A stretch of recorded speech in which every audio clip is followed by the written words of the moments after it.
ఎంత పెద్ద అప్పున్నా సరే, ఒక్క రెమెడీ చేయడం వల్ల మీకు ఎలాంటి పెద్ద అప్పైనా సరే, వారం, 10 రోజుల్లో తీరిపోతుంది.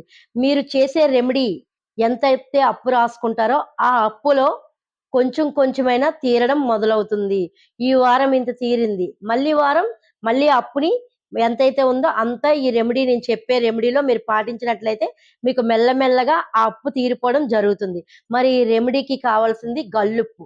గల్లుప్పుని తెచ్చుకొని మీరొక వెండి ప్లేటు లేదా రాగి లేదా ఇత్తడి మరీ కుదరకపోతే ఒక మట్టి పాత్ర కొంచెం పెద్దగా ఉన్న ప్లేట్‌ని తీసుకుంటే మీరు ఎంత అప్పుందో రాయడానికి మీకు సులభంగా ఉంటుంది. ఆ ప్లేట్ నింపుగా మీరు ఈ గల్లుప్పుని శుక్రవారం రోజు తెచ్చుకోవాలి గల్లుప్పు. శుక్రవారం రోజు ఈ రెమెడీ చేయాలి.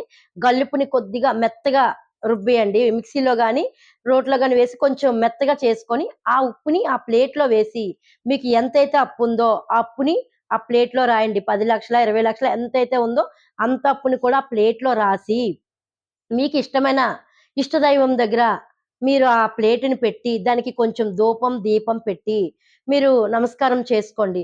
అది అలాగే మరుసటి రోజు వరకు ఉంచేసి, మరుసటి రోజు మీరు ఏదైతే రాసారో, అది ఏది కూడా ఒక అక్షరం కూడా చెరగకుండా చూసుకోండి. ఒక అక్షరం కూడా చెరిగినా మళ్ళీ రెమెడీ చేయవలసొస్తుంది.